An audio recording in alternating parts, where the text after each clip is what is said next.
Pemirsa, emiten grup Salim PT Indo Retail Makmur International Tbk memperoleh fasilitas pinjaman dari Bank Mandiri senilai maksimal 450 miliar rupiah untuk memperkuat arus kas dan kebutuhan investasi perseroan serta entitas anak.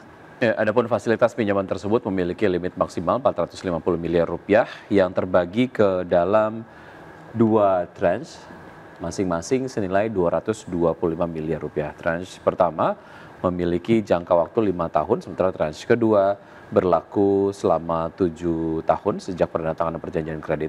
Manajemen menegaskan bahwa perseroan fasilitas kredit ini akan menunjang langsung kegiatan operasional perseroan dan tidak menimbulkan dampak material terhadap kondisi keuangan maupun kelangsungan usaha perseroan, selain kewajiban pembayaran bunga dan pokok pinjaman secara periodik.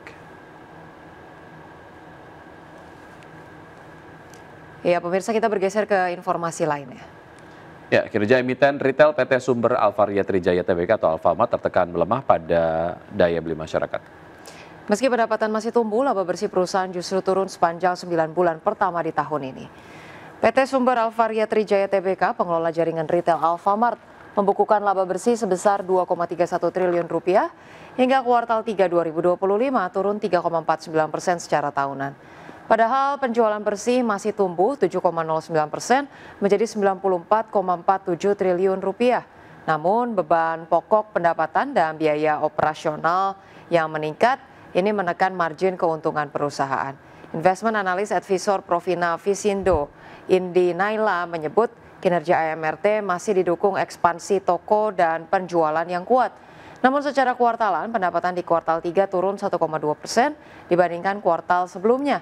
Penurunan terjadi karena melemahnya daya beli serta normalisasi pasca momen Ramadan dan Lebaran. Pemirsa, Gubernur Bank of England Andrew Bailey mengungkapkan kemungkinan adanya gelembung atau bubble yang dipicu oleh kecerdasan buatan di pasar.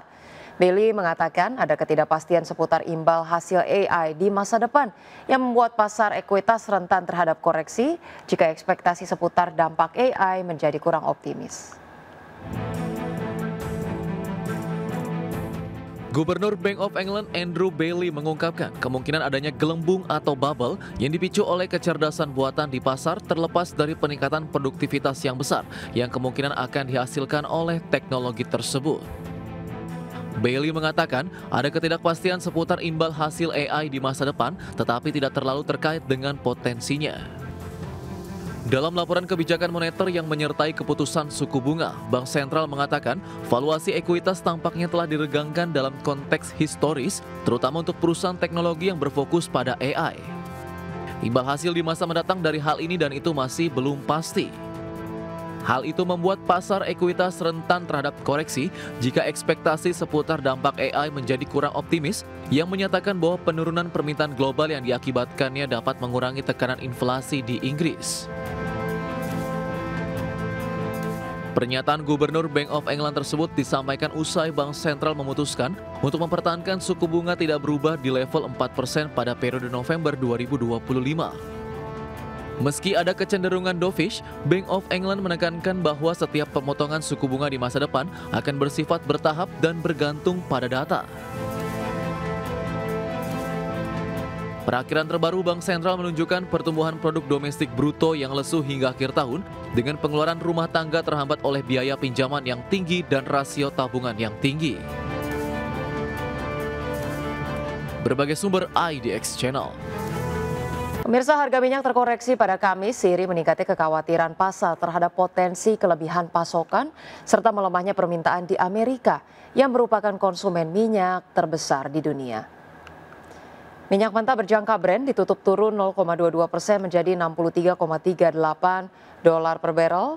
Minyak mentah berjangka West Texas Intermediate terkoreksi 0,29% ke posisi $59,43 per barrel, di mana penurunan harga minyak ini memperpanjang tren pelemahan selama 3 bulan berturut-turut hingga Oktober, dipicu kekhawatiran akan kelebihan pasokan global. Kondisi ini terjadi di tengah peningkatan produksi oleh OPEC Plus serta masih melonjaknya output dari produsen non-OPEC. Dari sisi permintaan, ini prospeknya juga dinilai lebih lemah dari perkiraan sebelumnya. Berdasarkan catatan JP Morgan, hingga 4 November permintaan minyak global hanya naik 850.000 barrel per hari. lebih rendah dari proyeksi awal sebesar 900.000 barel per hari.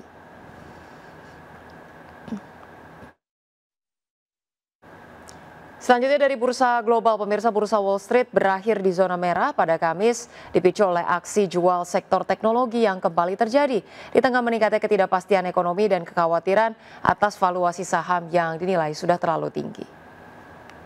Pada penutupan perdagangan Kamis, indeks Dow Jones Industrial Average ditutup turun 0,84% ke level 46.912. Indeks S&P 500 merosot 1,12% ke posisi 6.720 dan indeks Nasdaq Composite anjlok 1,9% ke level 23.053. Sementara itu dari Eropa, pemirsa, bursa ekuitas Eropa merosot pada Kamis, tertekan penurunan tajam saham teknologi, sementara investor mencermati hasil laporan keuangan yang variatif, serta data ekonomi utama yang mengecewakan. Indeks Stoxx 600 ditutup turun 0,7% ke level 567,9. Indeks DAX Jerman turun 1,31% ke posisi 23.734 dan indeks FTSE 100 Inggris melemah 0,42% ke level 9.735.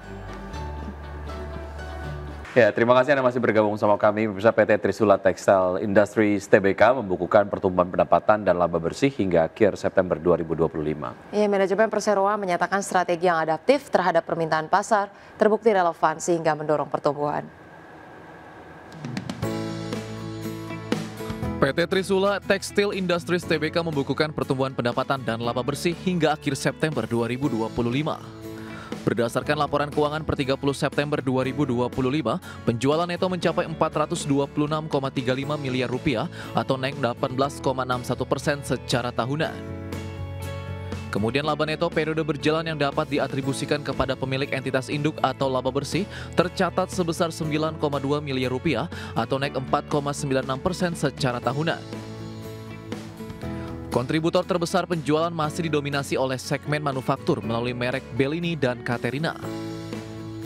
Perseroan mencatat kenaikan signifikan pada segmen seragam, didukung dari meningkatnya permintaan dari pelanggan korporasi maupun institusi terutama untuk kebutuhan pengadaan seragam baru.